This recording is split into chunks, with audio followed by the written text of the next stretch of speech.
वाहिगुरू जी का खालसा वाहिगुरू जी की फतेह। ਅੱਜ ਅਸੀਂ ਘੁੰਮਣ ਆਏ ਆ ਇਹ ਪਿੱਛੇ ਜਗन्नाथपुरी ਟੈਂਪਲ ਤੇ ਜਿੱਥੇ ਅਸੀਂ ਖਲੋਤੇ ਆ ਇਹ ਉਹੀ ਜਗ੍ਹਾ ਹੈ ਜਿਹਦੇ ਬਾਰੇ ਬੜਾ ਰੌਲਾ ਪੈਂਦਾ ਵੀ ਇਹਨਾਂ ਲੋਕਾਂ ਨੇ ਜੀ ਰੱਖਿਆ ਨਹੀਂ ਕੀਤੀ ਤੇ ਸਾਡਾ ਮੰਗੂਮੜ ਗਵਰਨਮੈਂਟ ਨੇ ਢਾਹਤਾ।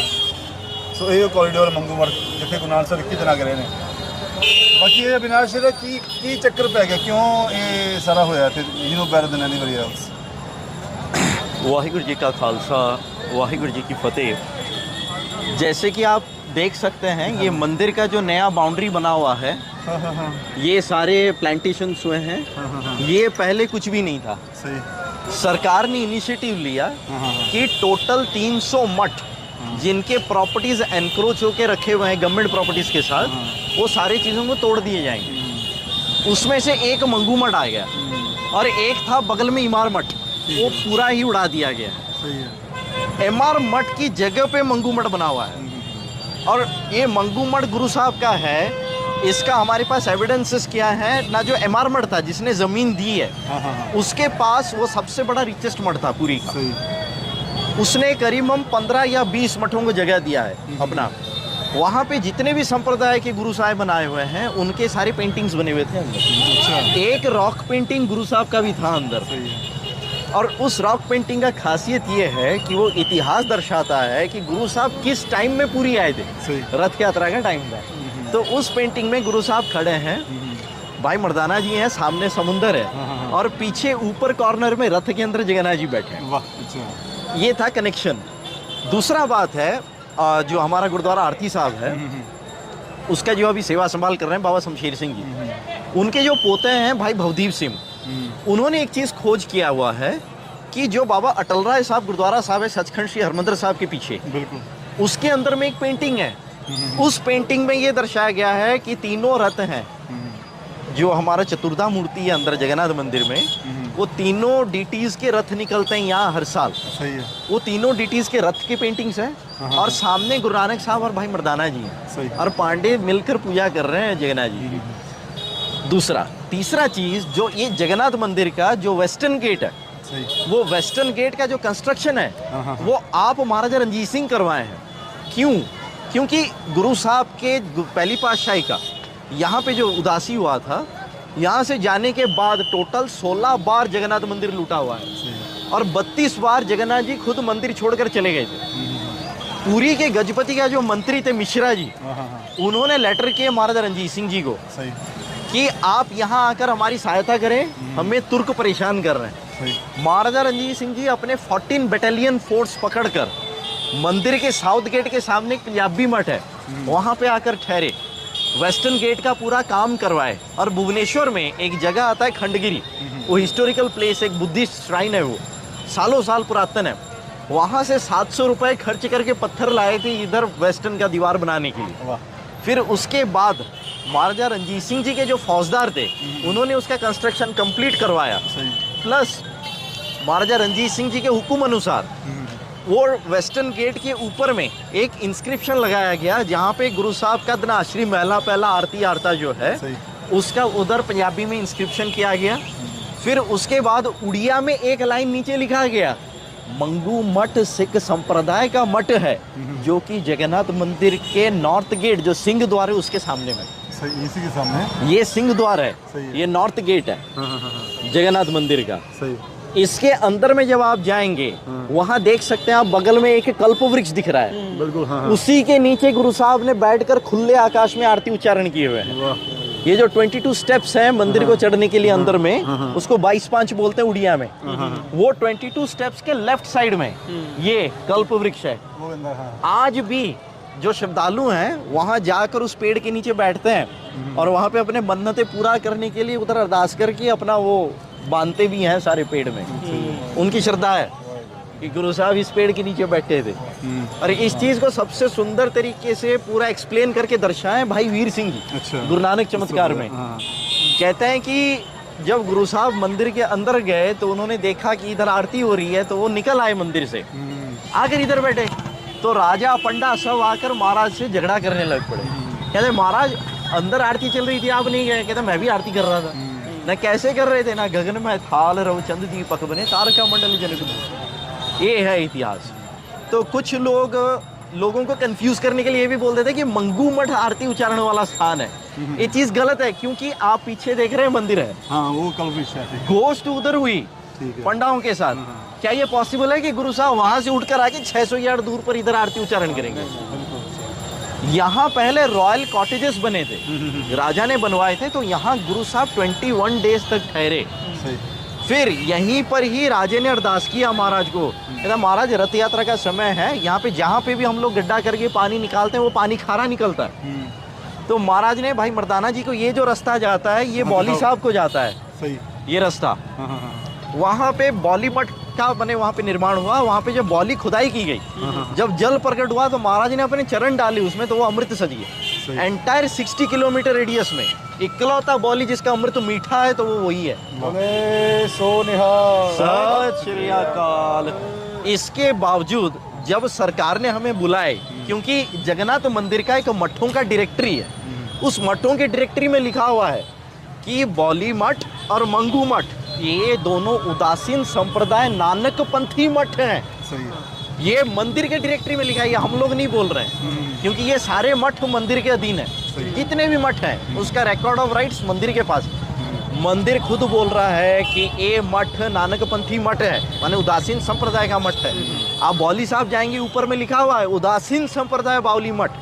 ये क्यों लिखा गया है? गुरु नानक साहब के इधर जाने के बाद लोग इतिहास को पढ़ते नहीं है। बाबा श्रीचंद जी आप इधर आकर बौली मठ साहब में दूना जागृत किए हुए हैं, और पूरे पूर्वी भारत का बौली मठ साहब ही केंद्र था जहाँ से उदासीन संप्रदाय के महापुरुष तैयार होकर संध्या देने जाते थे। और इसका सब क्वार्टर्स कहाँ था ना, यहाँ पे मिदनापुर में गुरुद्वारा चंद्रकोना साहब के पास में ही बाबा उदासीन दास का एक मठ है, जो कि उनके दर्शन भी मैंने किए हुए हैं। जो मौजूदा गादी में बैठे थे वो कुछ साल पहले ही गुजर गए। 99 ईयर्स उनका हो चुका था जब मैंने उनके दर्शन किए थे, जो महापुरुष उधर थे। आज भी उदासीन संप्रदाय इधर कायम है। बस डिफरेंस ये है कि यहाँ पे कुछ रीजनल चीजें अंदर घुस गए हैं, घुसपैठी हो गए। वो क्यों हुआ? लोग कहते हैं कि उदासीन संप्रदाय हो ही नहीं सकता, लेकिन लोग रूट्स तक नहीं पहुंचते। बिल्कुल। क्या हुआ? महाराजा रणजीत सिंह जी से इनको सैलरीज आते थे। जब महाराजा रणजीत सिंह जी का डेथ हो गया, इनके सैलरीज बंद हो गई इधर। तो इन्होंने क्या किया, अपने पेट पालने के लिए इन्होंने लोकल डिटीज भी बिठा ली। जब आप बौली मठ साहब जाएंगे, गुरु ग्रंथ साहब महाराज हैं, उनके बगल में ही जगन्नाथ जी। तो श्रद्धालु इधर गए तो जो जगन्नाथ जी को मत्था टेके वो गुरु ग्रंथ साहब को भी मत्था टेके। पंजाब से कनेक्शन कट ऑफ हो गया।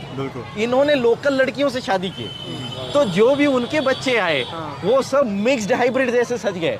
जगन्नाथ जी के भी उपासक हैं, गुरु साहब की भी उपासक। तो ऐसे होते होते होते होते हमारा संप्रदाय जो है, संप्रदाय तो कायम रह गया, पर उसकी मर्यादा वगैरह सब भंग हो गई। तो जो SGPC ने लिख के दिया था, फिर सरकार ने जब हमें बुलाया एज ए स्टेक होल्डर, क्यों? क्योंकि हम लोग सब नानक बनती है, गुरु नानक साहब के लाइनेज को हम लोग बिलोंग करते हैं। तो हम लोग जब उधर पहुंचे तो सरकार ने बोला कि आप क्लियरेंस दो कि आपका इतिहास क्या है।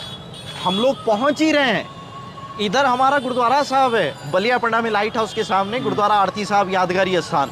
हम लोग इधर पहुंच रहे हैं, लेकिन उस वक्त में ये SGPC वाले हमें कांटेक्ट किए कि हम आपके पास आ रहे हैं, लेकिन एक तनखैया करार बंदे के पास भुवनेश्वर में, जो कि कट्टर दसम विरोधी है, जिसको तख्त श्री पटना साहब से तनख्वाह लगी हुई है, जो शराबी कबाबी है, उसके पास जाकर उधर अपना रहत भंग करके तनखैया करार दा मित्र आप तनखैया करार। ये महाराज की बख्शिश की हुई मर्यादा है, क्योंकि जब किसी को तनख्वाह लगती है तब फरमान यही जारी होता है कि इसके साथ कोई भी रोटी बेटी का वास्ता ना रखे, जो भी रखेगा सो भी तनखैया करा। तो उस बंदे को लेकर इधर पहुंचते हैं और सरे आम न्यूज़ चैनल में, उसका वीडियो भी हमारे पास मौजूद है, न्यूज़ चैनल में ये लोग कहते हैं कि मंगू मठ साडा है ही नहीं, इतने गुरु साहब आए ही नहीं, इतने बाबा श्रीचंद जी आए सी। क्यों? बाबा श्रीचंद जी का क्या कोई रिश्ता नहीं है साढ़े पंथ देना? एड़े नास्तिक बंदे एक गुरु साहब जी के बारे एक गल कह के गए सी तो सरकार को क्लीयरेंस मिल गई। बिल्कुल। तो सरकार ने पढ़ के टा दी। तो हुण दोषी कौन है? गवर्नमेंट कह रही आप हैं, ये गवर्नमेंट है या SGPC है? ਇਹ ਜੋ ਗੱਲ ਮੈਂ ਤੁਹਾਨੂੰ ਦੱਸ ਰਿਹਾ ਨਾ ਤਾਂ ਲੈ ਕੇ ਆ ਵਿਨਾਸ਼ ਨੂੰ, ਕਿਉਂਕਿ ਇਹ ਇੱਥੇ ਲੋਕਲ ਹੈ, ਇਹਦੇ ਕੋਲ ਸਾਰੇ ਐਵੀਡੈਂਸਿਸ ਨੇ। ਹੁਣ ਜਦੋਂ ਵੀ ਗੱਲ ਉੱਠਦੀ ਹੈ, ਅੱਜ ਵਕਫ ਬੋਰਡ ਦੀ ਗੱਲ ਉੱਠੀ ਹੈ, ਆਖਿਰ ਜੀ ਮੰਗੂ ਮਠ ਬਾਰੇ ਤੁਹਾਡੇ ਕੀ ਵਿਚਾਰ ਨੇ? ਉਹ ਮੰਗੂ ਮਠ SGPC ਨੇ ਢਵਾਇਆ ਕਹਿ ਕੇ ਗਵਰਨਮੈਂਟ ਨੂੰ, ਸੋ ਦੋਸ਼ੀ SGPC ਹੈ, ਪਰ ਉਹਨੂੰ ਕੋਈ ਕੁਝ ਨਹੀਂ ਕਹੇਗਾ। ਇਹਨਾਂ ਨੇ ਉਹੀ ਸਿੱਖ ਹਿੰਦੂ ਕਰਨਾ ਤੇ ਗਵਰਨਮੈਂਟ ਨੂੰ ਦੋਸ਼ੀ ਕਰਨਾ, और अपना इल्जाम किसी दूसरे। दूसरी एक बात है वीर जी, मैं साध संगत जी को एक चीज़ अवगत कराना चाहता हूँ कि SGPC साडा एपेक्स बॉडी नहीं है, साडा एपेक्स बॉडी पंज तखत साहब ने।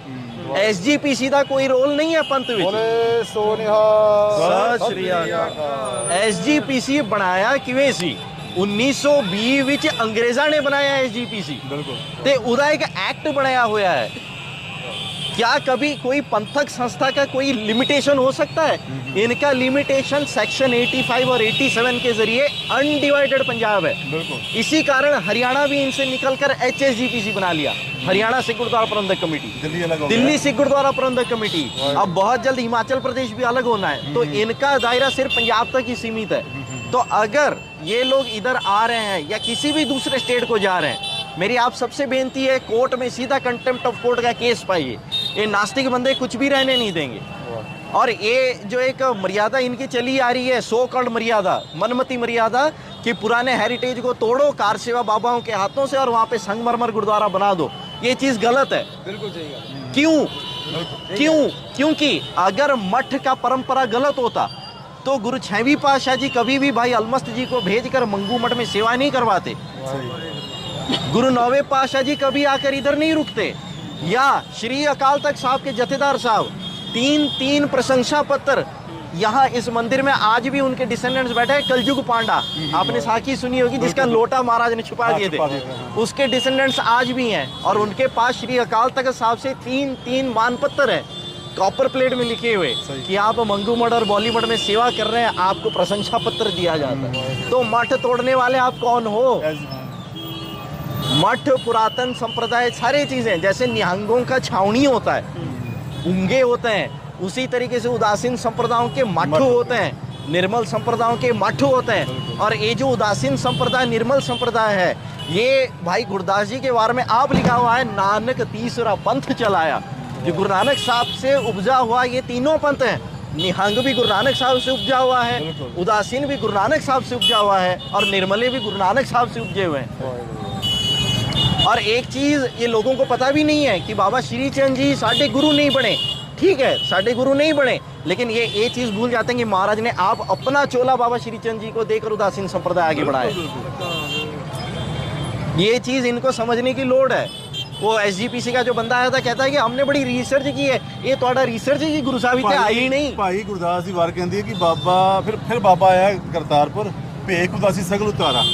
सो जेड़ा भेख उदासी है वो पुत्र को गया है। अगर उदासीन संप्रदाय गलत होता, क्या गुरु साहब अनंतपुर साहब का किला छोड़ते हुए गुरु 9वें पातशाह जी के स्थान को किसी उदासीन महंत के हाथ में दे के आते कि तेरे को इधर यहाँ रोज धूप दीप करनी है? कृपाल दास उदासी जंग करते कलगीधर दे नाल हम रकाब हो करके। सो ये सारे ये जेड़ा ढाया मंगू मठ, ये SGPC ने क्या के ढवाया है। ये जेड़ा दोषी SGPC है, आ जेड़े बार-बार उंगला चकदे ने ना, ये उन्होंने दसन वास्ते इत्थे मैं लैके आया। अज मैं पोस्ट पाई सी वक्फ बोर्ड की, बहुत वड्डी गल है, सिखां से वधाई है, पूरे हिंदुस्तान को वधाई कि वक्फ बोर्ड जो एक्ट टुट रहा है तो साढ़े गुरु घर सानूं वापस मिल जाएंगे ਜਿਹੜੇ मुसलमाना कब्जे किए हैं। तो वो ਜਿਹੜੇ ਇਹਨਾਂ ਦੀਆਂ ਜਿਹੜੇ नजायज़ औलादां ਉਹ सिखां 'ਚ ਵੜੀਆਂ ਨੇ, ਉਹ ਕਹਿੰਦੇ ਮੰਗੂ ਮਠ ਬਾਰੇ ਬੋਲੋ। ਮੰਗੂ ਮਠ आगे बोल रहे हैं, ਤੁਹਾਨੂੰ पूरी हिस्ट्री दसदी है। ਹੁਣ ਤੁਸੀਂ ਆਪਣੇ अंडियां 'ਚੋਂ बाहर निकलो ਤੇ घूम के रिसर्च करो। सो ये जो भी ढाया है वापस ले लेना है, वापस आ जाएगा, नॉट वेरी बिग डील। बोले सो निहाल, सत श्री अकाल। ये वापस बनेगा। आप आज भी देख सकते हैं कि हमारा पंथ से ये स्थान बिछड़ा हुआ है, लेकिन आज भी उसका सिग्नेचर यहाँ पे मौजूद है। बाबा श्रीचंद जी का स्वरूप आज भी अंदर है। आइए दर्शन करते हैं।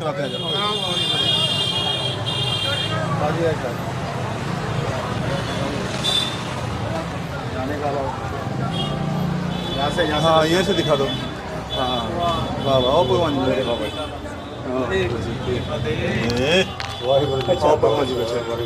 बाबा सही ले आओ जी। आओ देखो पीछे बाबा जी, दर्शन करो जी। हाँ जी, आओ पीछे देखो। एक चीज आप देख सकते हैं, जगन्नाथ जी हैं, बाबा श्रीचंद जी हैं, गुरु ग्रंथ साहब महाराज का स्वरूप इधर मिसिंग है। ठीक है। अच्छा, जिस दिन हाँ पहले होता ही, मैं होता वही था। देखना चाहता ही, मैं आज में होता शायद था, 2 दिन से इसका चक्कर एविडेंस काट भी है हमारे पास। क्योंकि एक चीज देखिए, नानकपंथी मठ यानी गुरु नानक साहब से रिलेटेड मठ है। मौजूदा गुरु नानक साहब कौन है? गुरु ग्रंथ साहब महाराज। गुरु ग्रंथ साहब तो अगर गुरु ग्रंथ साहब महाराज इधर नहीं होते तो कभी भी ये नानकपंथी मठ नहीं होता। बिल्कुल बिल्कुल। और इधर मंदिर में लिखा हुआ है, ये हम नहीं बोल रहे हैं, मंदिर के वेस्टर्न गेट के ऊपर में उड़िया में एक लाइन लिखा हुआ है महाराजा रणजीत सिंह जी के समय से, मंगू मठ सिख संप्रदाय का मठ है। तो जहाँ पे गुरु ग्रंथ साहब महाराज का स्वरूप ही नहीं है, जहाँ पे महाराज का प्रकाश ही नहीं है, तो वो सिखों का संप्रदाय कैसे बन गया? तो उन्होंने की चल की रहा जी है बहुत जल्द हाँ जी। इसकी प्राप्ति होगी। वापस हो हाँ गई। जी। एक मैंने ननकाना साहब के बाद अगर कोई दूसरा पंथ विछोड़ा स्थान पंथ में वापस मुड़ कर आया तो वो है बौली मठ साहब, बिल्कुल। जहाँ पे मंतों का कब्जा। वो कल दिखाएंगे आपको। और बहुत जल्द ये मंगू मठ साहब ही पंथ के पास मुड़ वापस आ रहे हैं। महाराज ने आप अपने ही पंथ से चलाया हुआ उदासीन संप्रदाय के संत महापुरुष को इधर लाकर हाजिर कर दिए, यानी अब आप जान लीजिए कि फतेह होने का समय आ गया। बोले सो निहाल। सत श्री अकाल। जगन्नाथ जी हैं, बाबा श्रीचंद जी हैं, 500 साल उड़िया सिख भाईचारे का ये प्रतीक है। बिल्कुल 500 साल। 500 साल। ये उड़िया सिख भाईचारे का प्रतीक है सही है। और ये आगे भी हमेशा जुग जुग अटल होकर कायम रहेगा। कायम रहेगा। वाहिगुरु जी का खालसा, वाहिगुरु जी की